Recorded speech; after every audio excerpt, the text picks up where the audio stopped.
موضوع الدرس في قصة نوح عليه السلام مع قومه وما فيها من العبر سورة النوح تفسير ابن كثير. الحمد لله رب العالمين والصلاة والسلام على أشرف الأنبياء وسيد المرسلين سيدنا محمد وعلى آله وأصحابه أجمعين. اللهم صل على سيدنا محمد وعلى آل سيدنا محمد كما صليت على إبراهيم وعلى آل إبراهيم في العالمين إنك حميد مجيد. أعوذ بالله من الشيطان الرجيم. بسم الله الرحمن الرحيم.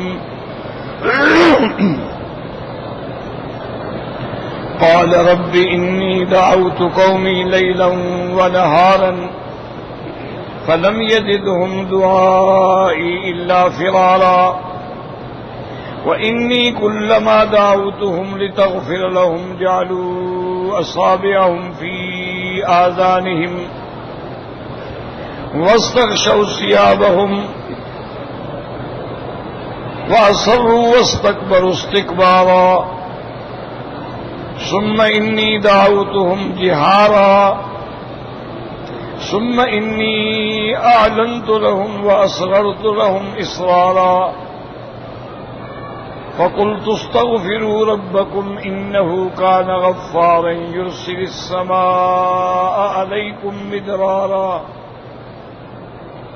ويمددكم بأموال وبنين ويجعل لكم جنات ويجعل لكم أنهارا ما لكم لا ترجون لله وقارا وقد خلقكم أطوارا ألم تروا كيف خلق الله 7 سماوات طباقا وجعل القمر فيهن نورا وجعل الشمس سراجا والله أنبتكم من الأرض نباتا ثم يعيدكم فيها ويخرجكم إخراجا والله جعل لكم الأرض بساطا لتسلكوا منها سبلا فجاجا. اللہ تبارک و تعالی نے کلام مقدس کی ان آیات مبارکہ میں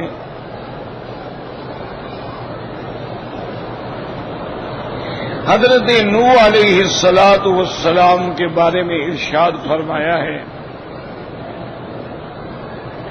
کہ نوح علیہ السلام نے تقریباً 950 سال تک اپنی قوم کو دعوت دی، لیکن قوم ایمان نہ لے آئی. تو اب اللہ کے دربار میں اپنا شکوہ پیش کیا کہ قال رب انی دعوت قومی، اے میرے رب میں نے اپنی قوم کو رات میں بھی دن میں بھی ہر حال میں ہر زمان میں ہر مکان میں دعوت دی. فلم یزدہم دعائی الا فرارا، جب بھی میں نے ان کو بلایا ہے انہوں نے مجھ سے دور بھاگے ہیں. وَإِنِّي كُلَّمَا دَعَوْتُهُمْ لِتَغْفِرَ لَهُمْ، میں نے جب بھی ان کو دعوت دی توحید کی تاکہ آپ ان کے گناہوں کو معاف کر دیں. جَعَلُوا أَصَابِعَهُمْ فِي آذَانِهِمْ، وہ اپنی انگلیاں کان میں دے دیتے ہیں. وَاسْتَغْشَوْا ثِيَابَهُمْ، اور کپڑا ڈال لیتے ہیں. وَأَصَرُّوا، اور اپنے اسی کفر پہ جمے ہوئے ہیں. وَاسْتَكْبَرُوا اسْتِكْبَارًا، اور اس کے ساتھ یہ ہے کہ وہ سب سے بڑا اظہار تکبر کرتے ہیں اور اللہ کے دین اللہ کی توحید سے اعراض کرتے ہیں. ثم انی دعوتہم جہارا، یا اللہ پھر میں نے ان کو زور زور سے بھی دعوت دی. ثم انی اعلنت لہم، میں نے کھل کے اعلان بھی کیا. وَأَسْرَرْتُ لَهُمْ إِسْرَارًا، اور چپکے چپکے سے خفیہ طریقے سے الگ بیٹھ بیٹھ کے بھی ان کو سمجھایا. اور پھر میں نے ان کو یہ بھی بتلایا کہ استغفروا ربکم، اپنے رب سے بخشش مانگو، انہ کان غفارا، وہ بخشنے والا خدا اند کریم بہت بڑے بخشنے والے ہیں۔ یرسل السماء علیکم مدرارا، تم پہ بارشیں برسائیں گے متواتر، وَيُمْدِدْكُمْ بِأَمْوَالٍ، اور تمہارے مال بڑھا دیں گے، اولاد بڑھا دیں گے، وَيَجْعَلْ لَكُمْ جَنَّاتٍ، اور تمہارے لیے باغ دیں عطا فرمائیں گے، وَيَجْعَلْ لَكُمْ أَنْهَارًا، اور باغوں کے علاوہ اللہ تبارک و تعالی تمہیں نہریں اور پانی عطا فرمائیں گے۔ مالکم، کیا ہو گیا ہے تم کو، لا ترجون للہ وقارا، اللہ تبارک و تعالی کے عذاب سے نہیں ڈرتے ہو؟ وقد خلقکم اتوارا، اور وہ ذات ہے جس نے تم کو پیدا کیا ہے اتوارا، طور بعد طور۔ الم تروا کیف خلق اللہ، کیا تم نہیں دیکھتے ہو کہ کیسے اللہ نے آسمان بنائے ہیں ساتھ ایک دوسرے کے اوپر؟ وجعل القمر فیہن نورا، اور بنایا اس میں چاند جس میں نور ہے، وجعل الشمس سراجا، اور اللہ تبارک و تعالی نے اس میں بنایا سورج جس کے اندر روشنی اور تپش ہے۔ واللہ انبتکم من الارض نباتا، اللہ تبارک و تعالی نے تمہیں نکالا، واللہ انبتکم من الارض نباتا، جیسے کہ زمین سے سبزی اگتی ہے، ثم یعیدکم فیہا، پھر اسی میں تمہیں لوٹائیں گے، ویخرجکم اخراجا، پھر جب چاہیں گے وقت آئے گا تو پھر تمہیں نکالیں گے۔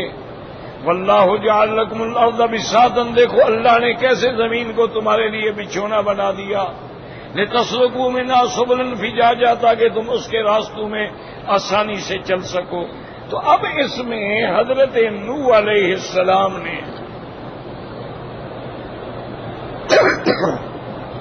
اپنے اللہ کی دربار میں شکوہ پیش کیا، اور اسی سے ہمیں جو سبق ملتا ہے وہ یہ ہے کہ حق کی دعوت دینے والے جو ہیں ان کو متواتر دعوت میں لگا رہنا چاہیے، چاہے کوئی اس دعوت پر ایمان لے آئے نہ لے آئے۔ کبھی دائی کو مایوس نہیں ہونا چاہیے۔ ہاں، ایک وقت ایسا آ جاتا ہے جب ساری امیدیں ختم ہو جاتی ہیں کہ 950 سال تک دعوت دی لیکن ان پہ کوئی اثر نہیں۔ اور پھر حضرت نوح علیہ السلام نے فرمایا کہ میرا مولا، ان کا تو عالم ہی ہے کہ جب میں ان کو دعوت دیتا ہوں وہ اور بھاگتے ہیں اور نفرت کرتے ہیں، اور میرے ساتھ ان کے بغض کا یہ عالم ہے کہ جب میں ان کو دعوت دیتا ہوں وہ اپنی انگلیوں سے کان بند کر دوں کہ کوئی آواز آئے ہی نہیں،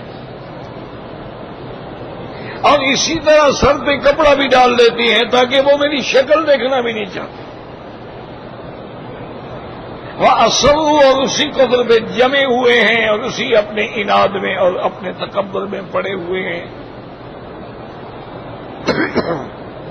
یاد رکھیں کہ یہ عالم جو ہے ہر توحید کی دعوت دینے والے کے ساتھ یہ ہوتا ہے،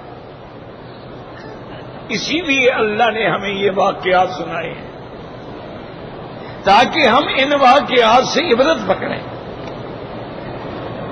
کہ دیکھو کتنی بڑی مدت ہے، لیکن 950 سال تک تو پیغمبر نے صبر کیا ہے، اللہ سے بھی درخواست نہیں کی۔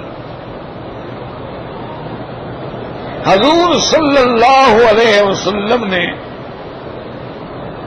اللہ کی توحید کی دعوت میں کتنی تکلیفیں برداشت فرمائی ہیں۔ بی بی عائشہ صدیقہ رضی اللہ تعالی عنہا نے ایک دفعہ حضور سے پوچھا کہ یا رسول اللہ صلی اللہ علیہ وسلم، آپ کی زندگی میں سب سے مشکل دن آپ کے لیے کون سے تھے؟ تو حضور پاک نے فرمایا کہ عائشہ، میں جب تیری قوم سے نا امید ہو گیا مکے والوں سے، تو میں نے ارادہ کیا کہ طائف جا کے بنو ثقیف بڑا قبیلہ ہے، اور بھی قبائل ہیں، ان لوگوں سے ملوں اور ان کے سامنے دعوت توحید رکھوں، شاید ان میں کوئی ایمان لے آئے۔ حضور صلی اللہ علیہ وسلم نے فرمایا کہ عائشہ، میں طائف میں پہنچا، ان سرداروں کے دروازے پہ گیا، ان کو جا کے دعوت توحید دی، انہوں نے نعوذ باللہ میرا اتنا تمسخر اڑایا، اتنے عناد کا مظاہرہ کیا، اور اپنے آوارہ اور اوباش لڑکوں کو بلا کے کہا کہ اللہ کے نبی کو طائف سے نکال دو۔ اب میرا عالم یہ تھا کہ وہ مجھے پتھر برسا رہے تھے اور میں واپس آ رہا تھا۔ اسی عالم میں میرے پاؤں مبارک جو ہیں وہ زخمی ہو گئے، میرے جوتے مبارک جو ہیں وہ خون سے بھر گئے۔ مکے اور طائف کے درمیان میں ایک باغ ہمیں نظر آیا، تو کچھ دیر سستانے کے لیے وہ لڑکے بھی چلے گئے، تو اس باغ میں آ کر میں اپنے صحابی کے ساتھ بیٹھ گیا۔ پھر مجھے معلوم ہوا کہ یہ باغ تو میرے دشمنوں کا ہے، عتیبہ کا ہے۔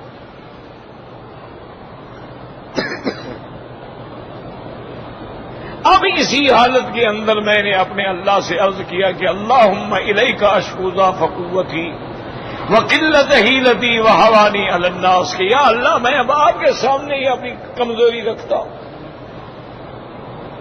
اور فرمایا عائشہ وہ دن میرے لیے اتنا مشکل تھا کہ طائف والوں نے بھی میری مخالفت کر دی، اب میں مکے میں جاؤں گا تو کس حال میں جاؤں گا۔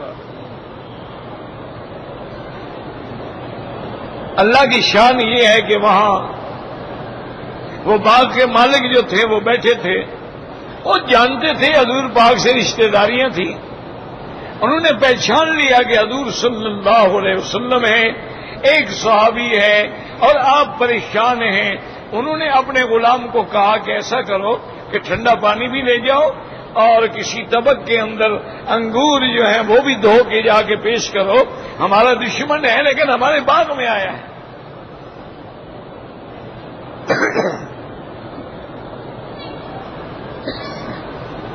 اور وہ جب آیا حضور صلی اللہ علیہ وسلم کی خدمت میں، اس نے آگے پیش کیا، آپ نے دیکھا اور آپ نے فرمایا کہ من این انت، کہ تم یہاں کے تو نہیں لگتے ہو، تم اہل حجاز کے یا طائف کے یا تہامہ کے یا بنو ثقیف سے تو نہیں لگتے ہو، تم کہاں کے رہنے والے ہو؟ تو اس نے کہا کہ یا محمد صلی اللہ علیہ وسلم انا من نینوا، نینوا ایک جگہ ہے میں وہاں کا رہنے والا ہوں۔ آپ نے فرمایا وہ نینوا وہی تو نہیں جہاں حضرت یونس ابن متہ اللہ کے نبی پیدا ہوئے؟ اس نے کہا انت تعرف یونس ابن متہ، آپ جانتے ہیں حضرت یونس ابن متہ کو؟ آپ نے فرمایا وہ تو میرا بھائی ہے، وہ اللہ کا نبی ہے، میں بھی اللہ کا نبی ہوں۔ تو اس نے کہا کہ یا محمد مجھے پتہ لگ گیا ہے آپ اللہ کے سچے نبی ہیں، میں کلمہ پڑھتا ہوں لیکن ان ظالموں کی وجہ سے میں ظاہر نہیں کروں گا۔ تو وہاں یہ واقعہ بھی پیش آیا، حضور صلی اللہ علیہ وسلم ان حالات میں پھر مکہ تشریف لے آئے، یعنی آپ اندازہ فرمائیں کہ آپ دعوت نہیں دے سکتے، آپ کسی کو دین کے لیے کھلے طور پہ بلا نہیں سکتے ہیں، اور آپ اللہ کے گھر میں کھلے طور پہ عبادت نہیں کر سکتے ہیں، اور جو ایمان لے آئے ہیں وہ ہر وقت آزمائش میں ہیں۔ اتنی تکلیفیں برداشت کی لیکن حضور اپنی دعوت پہ قائم رہے۔ اسی سے ہمیں سبق ملتا ہے کہ اگر آپ اہل حق ہیں تو حق کے راستے میں تکلیفیں ہر حال میں آئیں گی۔ یہ نہیں ہو سکتا ہے کہ آپ اللہ کی توحید بیان کریں اور لوگ آپ کو پھول پہنائیں، یہ ناممکن ہے، یہ ناممکن بات ہے۔ حق کہنے والے کو پتھر ہی لگیں گے لیکن حق آخر غالب آ کے رہتا۔ تو اس لیے نوح علیہ السلام نے بھی عرض کیا کہ یا اللہ اب ان کا یہ عالم ہے نفرت کا، میری شکل دیکھنا نہیں چاہتے۔ اور پھر میں نے کوئی طریقہ نہیں ہے، زور سے بھی سمجھایا ہے، لوگوں میں اعلان کر کے بھی سمجھایا ہے، گھروں میں جا کے علیحدہ بیٹھ کے خفیہ طریقے سے بھی بات سمجھائی ہے کہ سمجھنے کے لیے تیار ہے۔ اور پھر حضرت نوح علیہ السلام نے فرمایا کہ میں نے ان سے یہ بھی کہا ہے کہ تم اپنے رب سے معافی تو مانگو، استغفار تو کرو۔ جب تم معافی مانگو گے تو انہو کان غفارا، مبالغے کا صفہ ہے، بہت بڑا بخشنے والا۔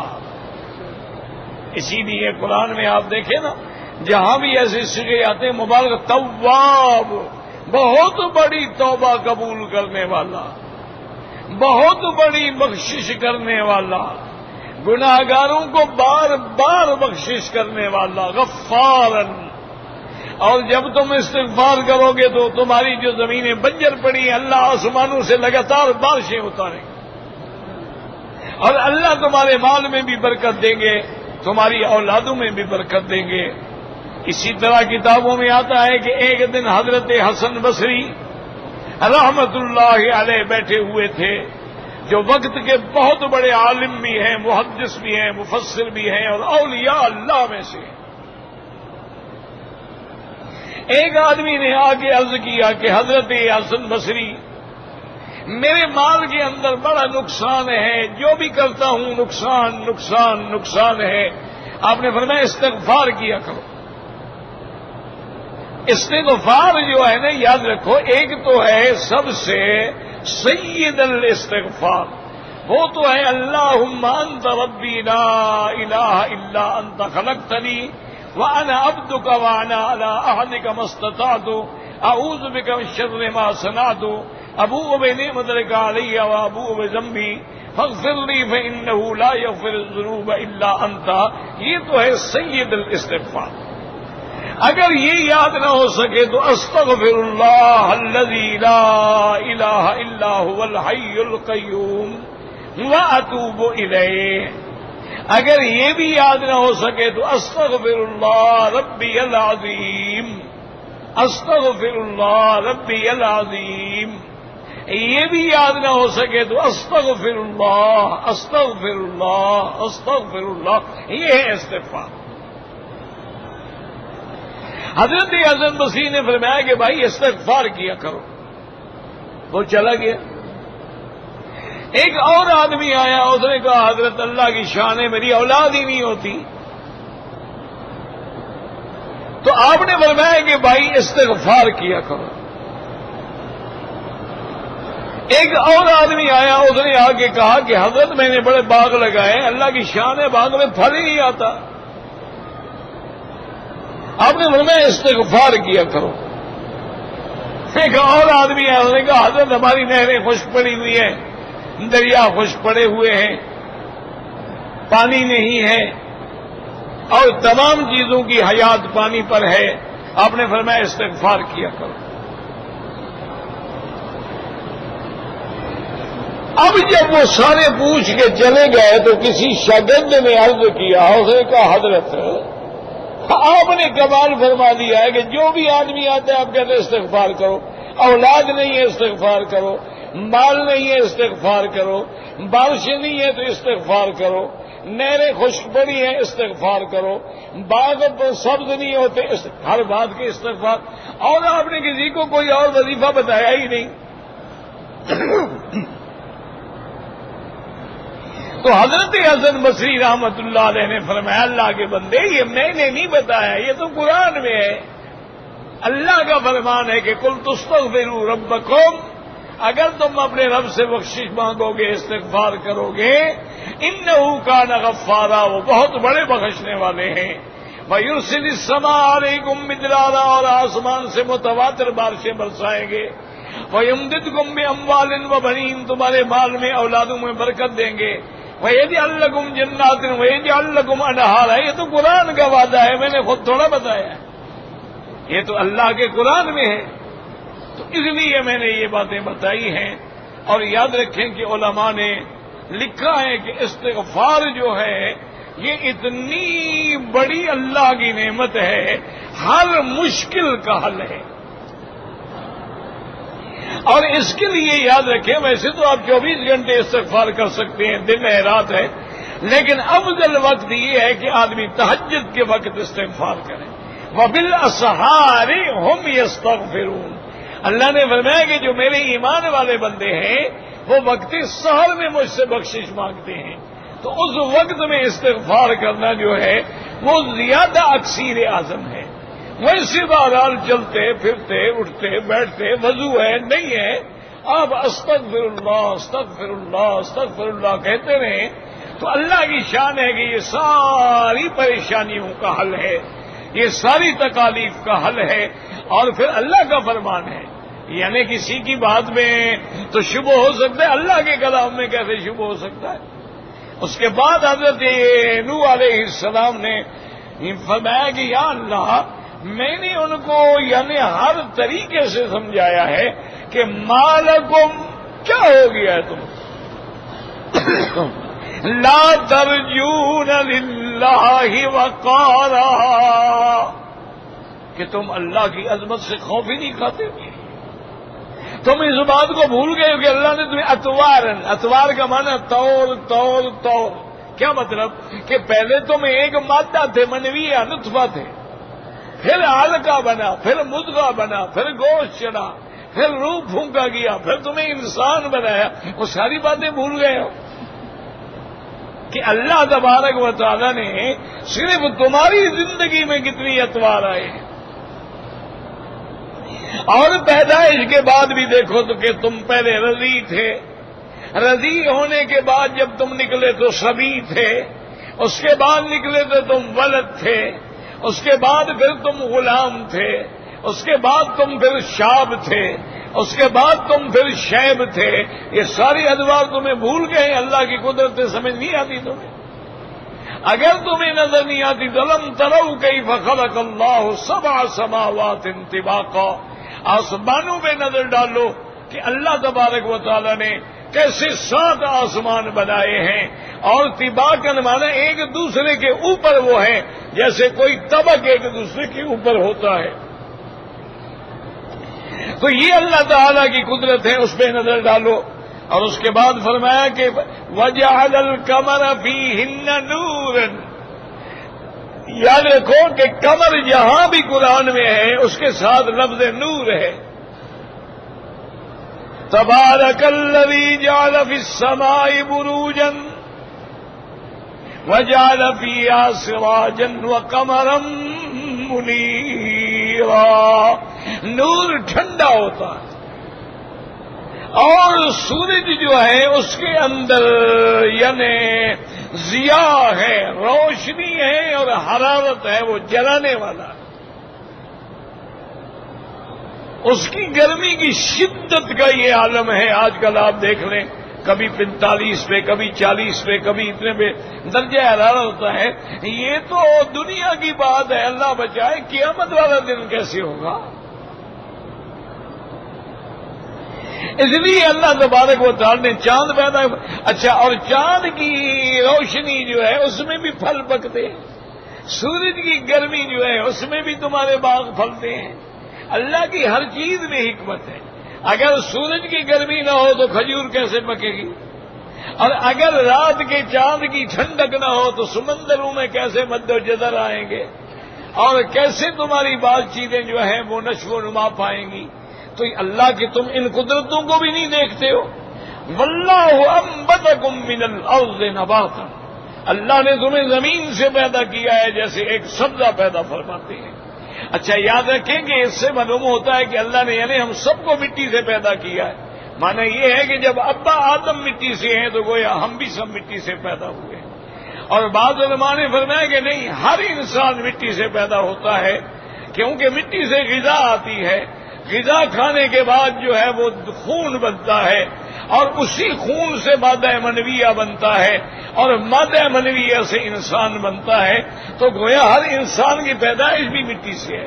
منہا خلقناکم وفیہا نعیدکم ومنہا نخرجکم تارۃ اخری۔ تو اس کے بعد آپ نے فرمایا کہ ثم یعیدکم فیہا، پھر تمہیں لوٹائیں گے قبر میں، وَيُخْرِجُكُم مِّخْرَاجًا، اور پھر تمہیں نکالیں گے واللہ جعل لکم الارض بساطا، اور اس پہ غور کرو کہ اللہ نے تمہارے لیے زمین کو کیسے بچھا دیا ہے اور اس کے اندر کیسے راستے بنا دیے ہیں کہ تم اس کے راستوں میں چلتے ہو، اپنا رزق حاصل کرتے ہو۔ اتنی دلائل ہے قدرت کے دیکھنے کے بعد بھی تم اللہ پر ایمان نہیں لے آتے۔ اس لیے ہمیشہ یاد رکھے کہ اللہ کی توحید کی دعوت کے لیے لازم تکلیفیں برداشت کرنی پڑتی ہیں۔ اللہ ہمیں بھی توحید پہ ثابت قدم رکھے۔ دعا بھی کریں اللہ شفا دے، تکلیف ہے بولنے میں۔ انا للہ و انا الیہ راجعون۔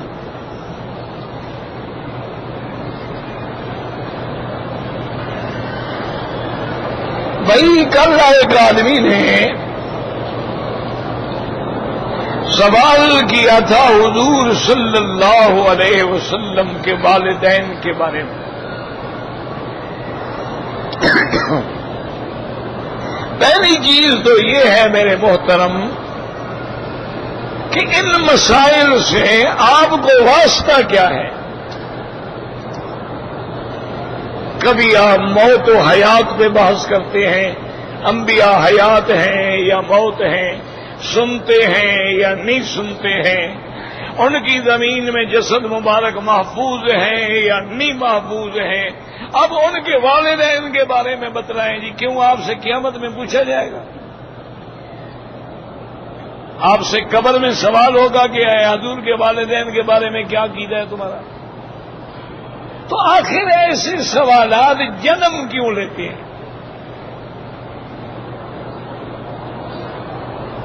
اس میں یاد رکھیں کہ سب سے پہلی بات تو یہ آپ دیکھ لیں کہ حضور کے والدین حضور کی نبوت سے پہلے فوت ہو گئے۔ حضور صلی اللہ علیہ وسلم ابھی پیدا بھی نہیں ہوئے، آپ کے والد فوت ہو گئے۔ حضور صلی اللہ علیہ وسلم کے پیدائش کے بعد ابھی آپ کی عمر جو ہے 6-7 سال تھی کہ والدہ بھی فوت ہو گئی۔ حضور صلی اللہ علیہ وسلم کو نبوت ملی ہے 40 سال کے بعد۔ تو جب ان کو حضور کی نبوت کا زمانہ ہی نہیں ملا تو ایمان کیسے لے آئے؟ ان کے سامنے تو حضور کی نبوت ہی نہیں ہے۔ اچھا اب یہ ہے کہ بعض علماء یہ بھی کہہ دیتے ہیں کہ جی وہ سابقہ دین پہ تھے، یعنی دین انبیاء پہ تھے، تو اس طرح تو پھر مکے والے سارے کہتے تھے ہم دین ابراہیم پہ ہیں۔ مکے کے جتنے قریش ہیں وہ دعویٰ کرتے تھے کہ یا محمد مصطفیٰ ہم تو مجاور ہیں اللہ کے گھر کے جو حضرت ابراہیم نے بنایا ہے۔ ابراہیم نے حج کیا ہم حج کرتے ہیں، ابراہیم نے ختنہ کیا ہم ختنہ کرتے ہیں، ابراہیم نے عقیقہ کیا ہم عقیقہ کرتے ہیں، ابراہیم نے قربانی کی ہم قربانی کرتے ہیں، ہم تو دین ابراہیم پہ ہیں۔ ایسا دعویٰ تو پھر ہر کوئی کرتا ہے نا۔ اچھا اسی طرح یہود بھی یہ دعویٰ کرتے ہیں، وہ کہتے ہیں جی ہم تو ابراہیم الخلیل کو مانتے ہیں، ہمارا ایمان ہے، کیونکہ اللہ نے جتنے نبی بھیجے ہیں وہ ولد نوح ہیں، ان کے بعد جو نبوت کا سلسلہ ہے وہ ولد ابراہیم میں ہے، تو تمام انبیاء ان کی ذریت سے آئے ہیں، لہذا ہم مانتے ہیں۔ اسی طرح نصرانی بھی کہتے تھے کہ جی ہم تو ابراہیم علیہ السلام کو مانتے ہیں۔ اللہ نے قرآن میں باقاعدہ قرآن اتارا اور وعدے کیا کہ ما کان ابراہیم یہودیا، فرمایا میرا مدنی خبردار ان کو بتا دو ابراہیم تمہارے عقیدے پہ نہیں تھا۔ ما کان ابراہیم یہودیا ولا نصرانیا، نہ نصارہ کے عقیدے پہ تھا، ولیکن کان حنیفا مسلما وما کان من المشرکین، وہ تو اللہ کا کھرا ماننے والا تھا، اور وہ تو مشرکین میں نہیں تھا۔ اور مکے والوں اور قریش مکہ، تم کیسے بدبخت ہو؟ حضرت ابراہیم بتوں کے توڑنے والا ہے، اور تم اللہ کے کعبے میں بتوں کو بھرنے والے ہو اور کہتے ہو ہم ابراہیم کے دین پہ ہیں۔ کیسے دعویٰ کر رہے ہو؟ تو اس لیے اگر کوئی کہتے ہیں کہ جی وہ سابقہ انبیاء کے دین پہ تھے، تو سابقہ انبیاء کا پہلے دین بھی تو موجود ہو نا۔ تو اس لیے یہ تو ایک پکی بات ہے کہ حضور کے والدین کو حضور کا زمانہ نہیں ملا ہے، اور انہوں نے حضور پہ کلمہ نہیں پڑھا۔ اچھا، اسی طرح ایک حدیث میں بھی آیا، حضور پاک نے فرمایا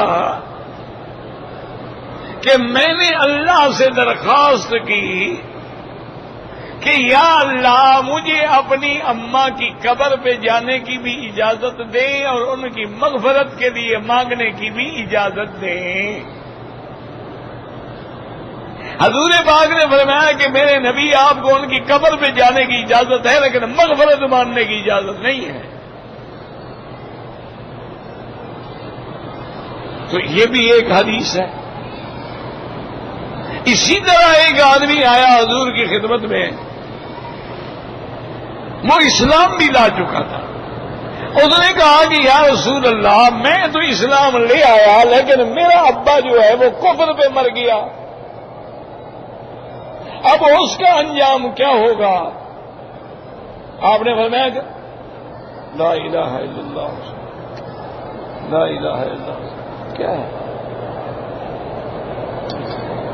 استغفر اللہ، انا للہ و انا الیہ راجعون۔ کون سمجھائے؟ کون سمجھائے؟ جب اتنی عمر میں بھی ان کو سمجھ نہیں آئی تو میری تقریر کیا کر لیں گے؟ سب سے بعد میں آؤ، سب سے پلانگ کے آگے آگے بیٹھ جاؤ۔ کس شریعت کا یہ حکم ہے جی؟ اور اللہ کے دین کی ایک بات ہو رہی ہے، اس کا دماغ ہی چلا گیا، بات نکل گئی دماغ سے، وہ تو ان کی طرف متوجہ ہو گئے کہ کون حضرت آ گئے ہیں۔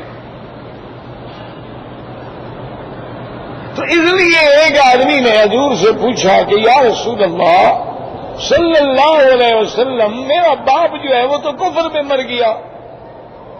آپ نے فرمایا پھر وہ جہنم میں گیا۔ اب ساتھ بات ہے، اس کو بڑی تکلیف ہوئی جس کو کہا جائے تمہارا باپ جہنم میں گیا ہے، بڑا گھبرایا۔ آپ نے فرمایا کیس بات پہ گھبرایا؟ ان ابی و ابا کا فی النار، میرا ابا اور تیرا ابا بھی کٹھے ہیں۔ اب یہ بھی ایک حدیث ہے۔ اور اسی طرح بعض علماء نے کچھ عشق و محبت میں آ کے عجیب باتیں بھی لکھی ہیں، جیسے کہ جلال الدین سیوطی جیسا بڑا آدمی، اللہ اس کی قبر پہ رحمت کرے، اس نے کہا کہ حضور کے والدین جنتی ہیں، اللہ نے ان کو مرنے کے بعد اٹھایا تھا اور انہوں نے کلمہ پڑھا، پھر ان کو موت آ گئی۔ اب اس کے لیے نہ ہمارے پاس قرآن میں کوئی دلیل ہے، نہ حدیث میں کوئی دلیل ہے کہ مرنے کے بعد اللہ کسی کو زندہ کرے وہ کلمہ پڑھ لے۔ اس لیے جو محتاط علماء ہیں، امام ابو حنیفہ رحمۃ اللہ علیہ سے پوچھا گیا، انہوں نے فرمایا انسان کو چاہیے توقف کرے، کوئی بات نہ کرے، تاکہ کوئی بات خلاف ادب ہو جائے تب بھی تو ہم مارے جائیں گے، اور کوئی بات اگر خلاف قرآن و حدیث ہو جائے تب بھی تو ہم مارے جائیں گے۔ اس لیے انہوں نے فرمایا کہ بھائی ایسے مسائل میں توقف کیا کرو، بات کیا ہی نہ کرو، کبھی ایسی باتیں چھیڑا ہی نہ کرو۔ اسی لیے آپ دیکھیں کہ عقائد کی کتابوں میں انہوں نے لکھ دیا ہے کہ لا یجوز اللعن علی الفاسق والفاجر کیزیدا، کہ کسی فاسق فاجر پہ لعنت نہیں کیا کرو کہ جیسے یزید۔ اسی طرح انہوں نے اپنی کتابوں میں لکھ دیا ہے کہ یزید کے بارے میں توقف کرو۔ عبداللہ ابن مبارک جو امیر المومنین فی الحدیث ہے، اور امام بخاری کا استاد ہے، اتنا بڑا آدمی ہے. اور محدثین نے لکھا ہے کہ ابن مبارک عبداللہ ابن مبارک اتنی شان والا بندہ ہے کہ جس کے ذکر کرنے سے اللہ کی رحمت نازل ہوتی ہے. اور اس لیے اچھا یہ بھی یاد رکھنا، یہ اتنا بڑا آدمی جو ہے امام ابو حنیفہ کا شاگرد ہے. اب خود اندازہ لگا لیں کہ امام بخاری شاگردوں کا شاگرد ہے. امام بخاری جو ہے وہ عبداللہ ابن مبارک کے شاگرد ہے، اور عبداللہ ابن مبارک جو ہے وہ امام صاحب کے شاگرد ہیں. تو بہرحال ان سے پوچھا کہ حضرت کی یزید کے بارے میں آپ کیا کہتے ہیں کہ اس کے زمانے میں مدینہ منورہ پہ حملہ ہوا، اس کے دور اقتدار میں سیدنا حسین بمائے اہل و عیال کے مظلوم شہید ہوئے. اب آپ کیا کہتے ہیں، وہ کافر ہے، وہ فاسق ہے، وہ فاجر ہے، وہ کیا ہے؟ آپ نے فرمایا اللہ کے بندے پوچھنے والے، اللہ نے ہمیں اس وقت سے محفوظ رکھا ہے، ہم موجود ہی نہیں تھے کربلا میں، ہم اس امتحان میں نہیں گزرے ہیں، تو بلا وجہ اپنی زبانوں پہ مسئلہ لے کر اپنے آپ کو امتحان میں کیوں ڈالنا چاہتے ہو؟ بالکل اللہ پہ چھوڑ دو، اللہ جانے وہ جانے، یزید جانے اور حسین جانے، وہ آپس میں رشتے دار ہیں. حضرت حسین حضرت علی کا بیٹا ہے اور یزید حضرت معاویہ کا بیٹا ہے. حضرت علی داماد مصطفیٰ ہے اور حضرت معاویہ حضور کا صالح ہے، ان کی بہن حضور کی بیوی ہے، کاتب الوحی ہیں، ان کے آپس میں رشتے ہیں. اگر انہوں نے ایک دوسرے کو معاف کر دیا ہو تو ہم فتویٰ دینے والے قیامت میں کہاں جائیں گے؟ ہمارا کیا حال ہوگا؟ لہذا فرمایا ایسی باتوں میں کبھی زبان ہی نہ کھولا کریں، کبھی ایسے مسائل میں سوال بھی نہ کیا کریں. خدا جانے کیسے ذہن ہیں جن کو نہ نماز کا کوئی پتہ نہیں ہے، نماز کے فرائض کا کوئی پتہ نہیں ہے، سنن کا کوئی پتہ نہیں ہے، مستحبات کا کوئی پتہ نہیں ہے، اور ایسے ایسے سوال کرتے ہیں جیسے اس بیچارے کا دین ایمان بس اسی پہ اٹکا ہوا ہے. انا للہ و انا الیہ راجعون. ہنڈی کا کاروبار حرام ہے. اگر کوئی آدمی 3 طواف کر کے بعد میں 2 رکعت پڑھ لے بالکل جائز ہے.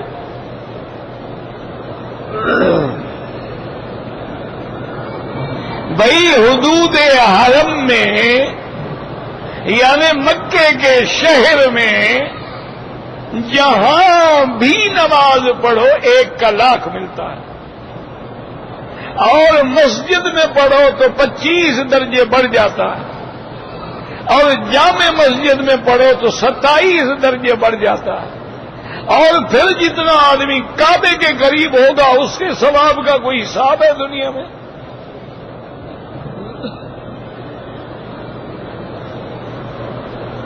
کہتا ہے جی کہ مجھے شبہ ہے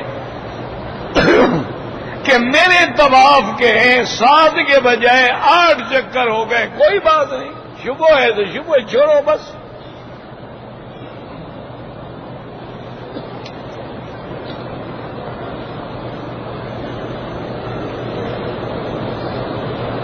بہرحال حنفی مسلک میں جو عورتیں زیورات پہنے یا نہ پہنے، کبھی کبھی پہنے، سب پہ زکات دینی ہے. تمام زیورات کی قیمت لگائی جائے گی آج کے مارکیٹ ریٹ سے. اس کے بعد جو پیسہ بنے گا اس پہ 2.5% زکات ہوگی. امام احمد ابن حنبل رحمت اللہ علیہ جن کی فقہ اس ملک میں چلتی ہے وہ فرماتی ہیں کہ جو زیورات پہننے کے لیے ہیں ان پہ زکات نہیں ہے. اگر اس نے خرید کے رکھے ہیں کہ ہم بیچیں گے، کل کو ہم منافع حاصل کریں گے، پھر زکات دیں گے. لیکن احتیاط تو اسی میں ہے نا کہ زکات دی جائے.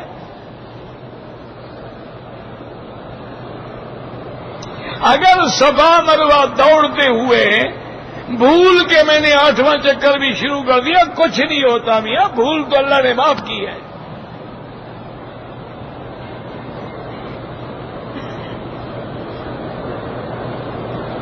ایک شخص مدینہ منورہ سے نیت بھی عمرے کی تھی، بغیر احرام کے آیا ہے اور مسجد عمرہ سے تنعیم سے احرام باندھ کے عمرہ کرے، لیکن دم دینی پڑے گی کہ میقات گزرا یار۔ اگر وہ فوراً طائف چلا جائے یا رابغ چلا جائے، میقات سے احرام باندھ کے عمرہ کر دے، کوئی دم نہیں، تو وہ زیادہ اچھی بات ہے نا کہ 400 ریال کی بکری بھرو۔ اس سے بہتر نہیں ہے کہ 50 ریال دے کے طائف چلے جاؤ، احرام باندھ کے آ جاؤ۔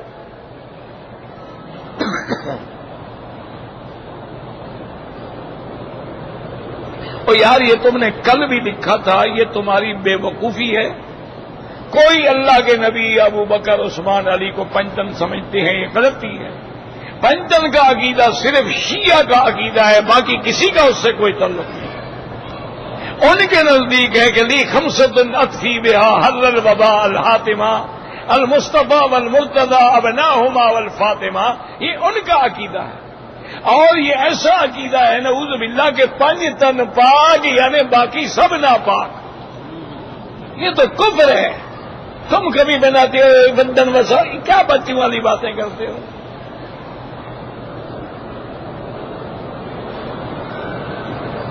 کہتے جی یہ جو کنٹیکی ہے یا البیک ہے، ان کی مرغیوں کا میرا کوئی ٹھیکہ ہے، میں مینیجر ہوں ان کا، مجھے پتا ہے۔ مجھے کیا پتا ہے؟ مرغیاں تم کھاتے ہو تو حقیقت میں کرتا پھروں؟ نہیں، مجھے کیا پتا ہے کہ یہ کہاں سے مرغی آتی ہے؟ مجھے کیا پتا ہے؟ مجھے صرف ایک پتا ہے کہ جو اس ملک کی کمپنیاں ہیں، جو ان کی مرغی ہے وہ حلال، اور جو باہر سے آتی ہے وہ 99% حرام ہے۔ ان کا کوئی اعتبار ہے ہی نہیں۔ اب مجھے نہیں پتا کہ یہ کنٹیکی والے کہاں سے منگواتے ہیں، البیک والے کہاں سے منگواتے ہیں۔ نہیں، تمہارے عمرے کا حصہ ہے کہ البیک نہیں کھاؤ گے تو عمرہ نقصان میں رہے گا۔ یعنی جس چیز میں شبہ پڑ جائے، حکم یہی ہے، حضور کا حکم ہے کہ الحلال بین والحرام بین وبینہما امور مشتبہات۔ حضور نے فرمایا بعض چیزیں خالص حلال ہیں، بعض حرام ہیں، بعض مشتبہ ہیں۔ فرمایا ان مشتبہ چیزوں سے بچ جاؤ۔ جو باہر سے مرغیاں آتی ہیں، مثلا ایک ملک ہمیں 1 لاکھ مرغی بھیجتا ہے، کون سی وہاں مولوی بیٹھے ہوئے ہیں جو 1 لاکھ مرغی ذبح کریں گے؟ وہ ٹیپ رکھ دیتے ہیں جناب، ٹیپ چلا کے بسم اللہ اللہ اکبر بسم اللہ اللہ اکبر، مشین چل رہی ہے، ٹیپ بھی چل رہی ہے، لکھ کے بھیج دیتے ہیں جی ہم نے بالکل اسلام کے مطابق ذبح کیا ہے۔ آپ کو کوئی فرق نہیں پڑے گا اگر 2-4 دن آپ یہ نہیں کھائیں گے۔ اور پھر اس ملک کی مرغیاں بھی ملتی ہیں، بڑا مرغی کھانے کا شوق ہے تو وہ منگا کے کھا لو۔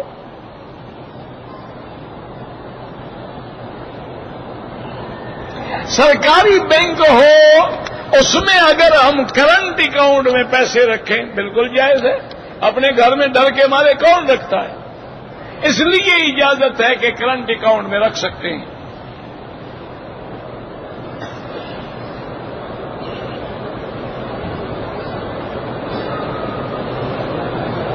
لال مسجد کے بارے میں بات نہیں کی تو آپ ان سے جا کے ملیں گے جی کیوں آپ نے بات نہیں کی؟ یہ کوئی شریعت کا مسئلہ ہے؟ یا جو آدمی وہاں جائے گا وہ ضرور بات کرے گا، کوئی کرتا ہے کوئی نہیں کرتا۔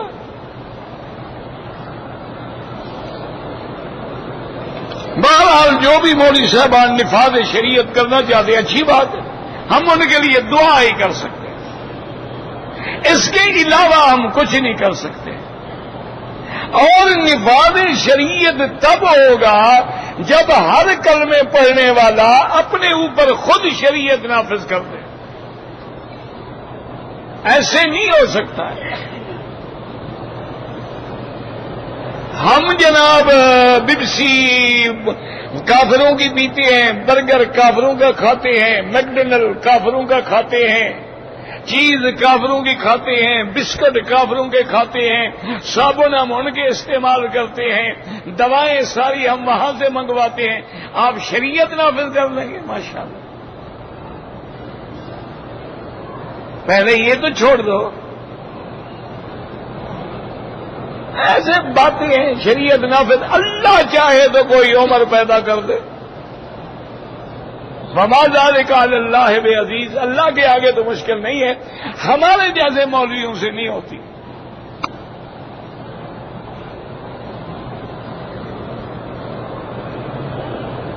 کہتے جی کہ ہر مسلمان کے لیے کسی امام کی تقلید بالکل، اگر وہ عالم نہیں ہے تو تقلید ضروری ہے، اس کے بغیر وہ زندہ ہی نہیں رہ سکتا. اگر آپ عالم ہیں اور ساری شریعت پر آپ کی نظر ہے، آپ مجتہد ہیں، آپ کو تقلید کی کوئی ضرورت نہیں. اور اگر آدمی، یاد رکھو، یا مجتہد ہوگا یا مقلد ہوگا، تیسری کوئی قسم نہیں ہوتی. یا تو اللہ اتنا علم دے دے نا جی کہ ہمیں قرآن پہ نظر ہو، حدیث پہ نظر ہو، ہمیں احکام پہ نظر ہو، ناسخ منسوخ پہ نظر ہو، ہمیں سارے معاملے، پھر ہمیں کوئی ضرورت نہیں کسی کی تقلید کرنے کی. لیکن اگر علم نہ ہو تو لازماً پر کسی سے تو پوچھیں گے. فسالو اہل الذکر. یہ صرف یہ تو نہیں اہل کتاب سے پوچھو، قرآن والوں سے نہ پوچھو.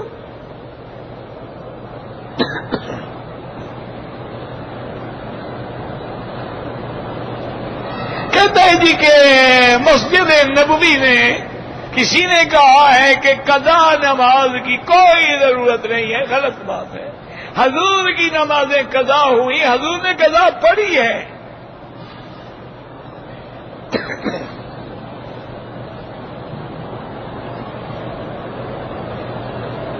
کہتے ہیں جی کہ ہمارے ملک میں ایک بات زیادہ عام ہو رہی ہے کہ اگر کوئی 3 طلاق دے دے تو 1 ہوتی ہے. میرا بھائی، چاروں اماموں کے نزدیک 3 ہوتی ہیں. کچھ علماء اس کے قائل ہیں، وہ جانے، ان کا فتویٰ جانے، ہمیں کسی پہ اعتراض نہیں. لیکن تمام ائمہ 4 اور جمہور علماء کے نزدیک 3 ہوتی ہیں.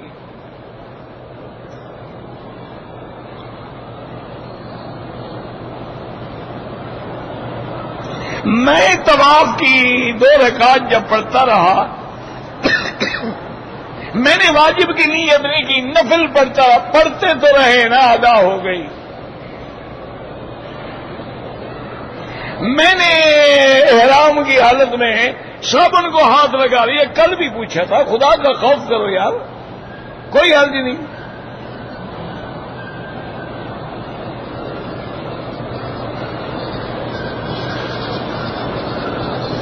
اگر ہم عمرے کے لیے آئے ہیں، شاپنگ کرنے کے لیے جدہ چلے جائیں تو احرام باندھنا ضروری نہیں ہے. لیکن افضل یہ ہے کہ احرام باندھ کے آؤ، تمہیں مفت میں عمرہ مل جائے گا.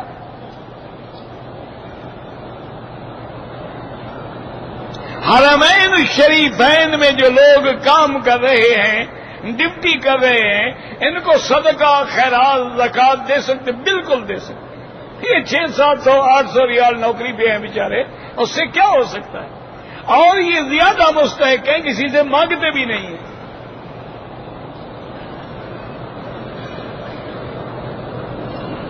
طواف میں 1 ہاتھ سے اشارہ کرو یا 2 سے کوئی فرق نہیں پڑتا ہے. اگر طواف کے 2 رکعات حرم میں نہ پڑھیں، اپنے کمرے میں جا کے پڑھ لیں، پھر بھی ادا ہو جائیں گے. لیکن یہاں والا ثواب تو نہیں ملے گا نا.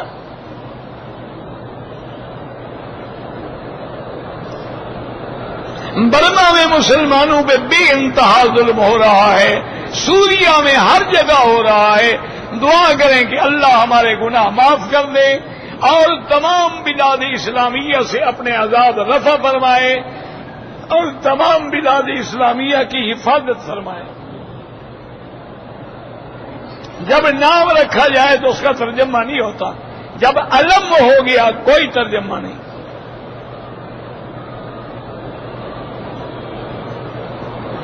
میرے پاس ایک عربی خط والا قرآن ہے، میں حرم کے قرآن سے بدل لوں؟ بالکل نہیں. یہ وقف حرم ہے، یہ نہ بدلا جا سکتا ہے نہ بیچا جا سکتا ہے.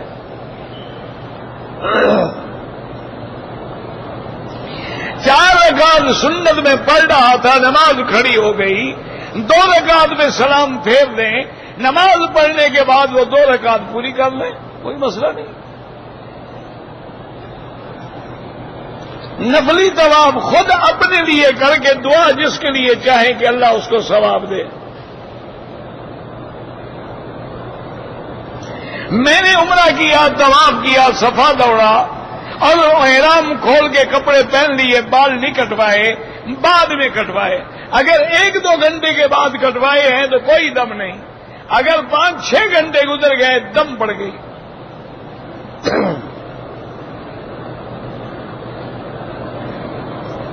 میں نے 7 چکر کے بجائے 14 چکر لگا لیے، کوئی بات نہیں، 7 قبول ہو گئے، باقی سزا ہو گئی۔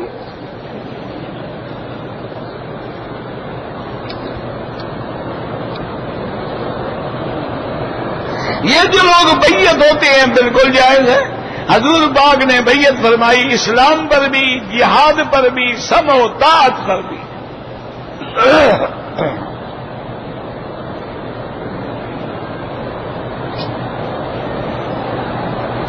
اگر ہم دوسرا عمرہ مسجد عائشہ سے کریں جائز ہے، نہ کرو تمہاری مرضی ہے۔ حضرت بلال کو صبح کی اذان سے حضور نے روک دیا، یہ من گھڑت قصہ ہے، 100 نہیں بلکہ 101% جھوٹ ہے۔ کبھی نہیں روکا، نہ اللہ نے سورج کو روکا، یہ تو گھڑا ہوا قصہ ہے۔ قرآن مجید کا چومنا یا سینے سے لگانا کوئی حکم نہیں ہے، قرآن پہ عمل کرنے کا حکم ہے۔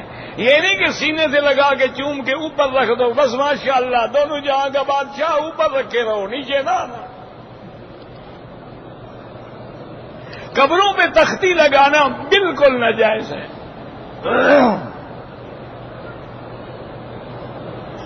کہتے ہیں جی کہ نیک بیویاں جو ہیں وہ جنت میں ہمیں ملیں گی، ساری ملیں گی، فکر نہ کرو۔ نیک ہے یا جیسا عذاب ہے ملے گی تمہیں جنت میں، لیکن وہاں جھگڑا نہیں کرے گی، ٹھیک ہو جائے گی، فکر نہ کرو۔ اولاد اور والدین بھی ملیں گے، اگر اولاد کا درجہ کم ہوگا اللہ اونچا کر دیں گے۔ الحقنا بہم ذریاتہم، اللہ فرماتے ہیں ہم والدین کے ساتھ ان کی اولادوں کو بھی ملا دیں گے۔ زندہ آدمی کے لیے کوئی عمرہ نہیں، اپنے لیے کرو، اس کے لیے دعا کرو۔ عمرہ ایک کے لیے، مکے میں رہتے ہوئے زیادہ طواف کریں۔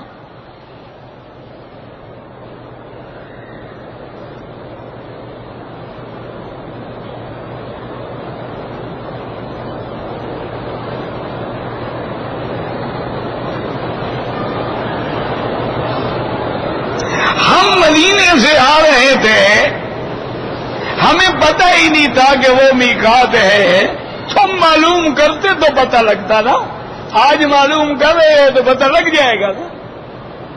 دین کا تو درد ہے ہی نہیں نا، روٹین ہے، چل رہے ہیں بس۔ بہرحال کہتا ہے جی ایک فون آیا، انہوں نے کہا کہ میقات سے احرام باندھا، ہم نے کہا نہیں، ہم تقریباً مدینے سے 200 کلومیٹر آ گئے تھے، پھر ہم نے وہیں سے احرام باندھ لیا، ٹھیک ہو گیا، چونکہ راستے میں الجوفہ بھی میقات ہے، اگر اس میقات سے نہیں باندھا تو اس میقات سے احرام ہو گیا۔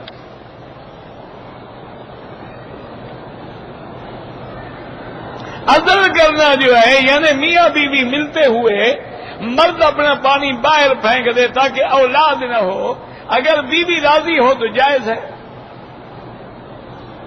ننگے سر نماز پڑھنے کی مجھے تو آج تک ایک حدیث بھی نہیں ملی ہے۔ میں نے جو ساری زندگی پڑھا ہے وہ یہی ہے کہ رحمت دو عالم نے اپنی پوری زندگی میں کبھی ایک نماز بھی بغیر کپڑے سر ننگے نہیں پڑھی، ماں سوا احرام میں۔ اور یہی فتویٰ ہے علماء اہل حدیث کا بھی کہ کپڑا ہوتے ہوئے بغیر عذر کے ننگے سر نماز پڑھے تو مکروہ ہو جاتی ہے۔ فتاوی اہل حدیث میں یہ موجود ہے۔ آب زمزم کے ساتھ کفن دھونا کوئی شرعی مسئلہ نہیں ہے، یہ لوگوں نے رواج بنا رکھا ہے۔ کہتے ہیں جی کہ میں تو ان پڑھ آدمی ہوں، اور مولوی کہتے ہیں کہ تم بھی دین کی تبلیغ کرو، ان پڑھ تو ہو، نماز پڑھنی آتی ہے؟ ان پڑھ تو ہو، لا الہ الا اللہ محمد الرسول اللہ یہ کلمہ آتا ہے، بس اسی کی تبلیغ کرو۔ بلغوا انی ولو آیۃ، حضور نے فرمایا اگر تمہیں ایک آیت بھی آتی ہے تبلیغ کرو، پھر جاؤ گے تو سیکھو گے نا۔ میں اپنے بیٹے کا نام حشام رکھوں، بالکل ٹھیک ہے،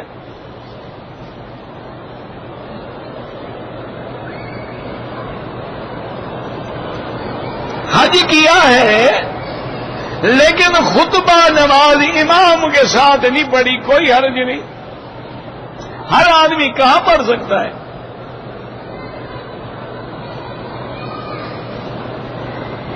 بہرحال موبائل کے اندر یہ لوگ جو ہیں، گانا جو ہے موسیقی وہ تو بالکل حرام ہے، اور نعتیں برواتے ہیں وہ بھی بالکل حرام ہے، اذان برواتے ہیں وہ بھی بالکل حرام ہے، اللہ اکبر کی تکبیرات برواتے ہیں وہ بھی حرام ہے، کہ ہم نے ان کو رنگ ٹون کے برابر بنا دیا، یہ توہین ہے اللہ کے اسم کی۔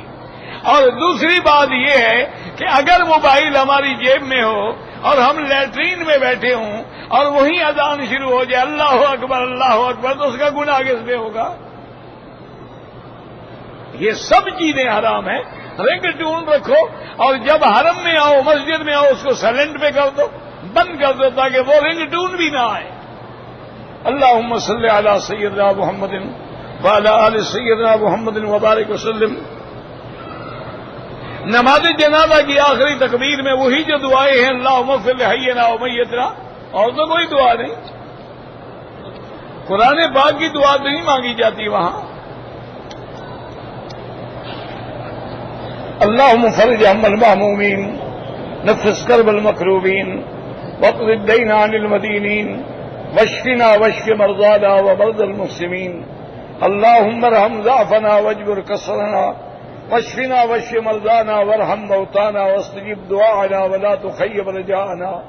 یا اللہ عالم اسلام کی عزت و غلبے کا فیصلہ فرما، یا اللہ بلاد اسلامیہ کی حفاظت فرما، یا اللہ اس بلد الامین کو قیامت تک ہر فتنے سے محفوظ فرما، یا اللہ بیماروں کو شفا عطا فرما، یا اللہ اس عاجز کی ظاہری باطنی روحانی جسمانی بیماریاں دور فرما، یا اللہ بے دینوں کو دین عطا فرما، بے اولادوں کو اولاد عطا فرما، قرض داروں کے قرض عطا فرما، جن کا رزق تنگ ہے ان کے رزق میں برکتیں عطا فرما۔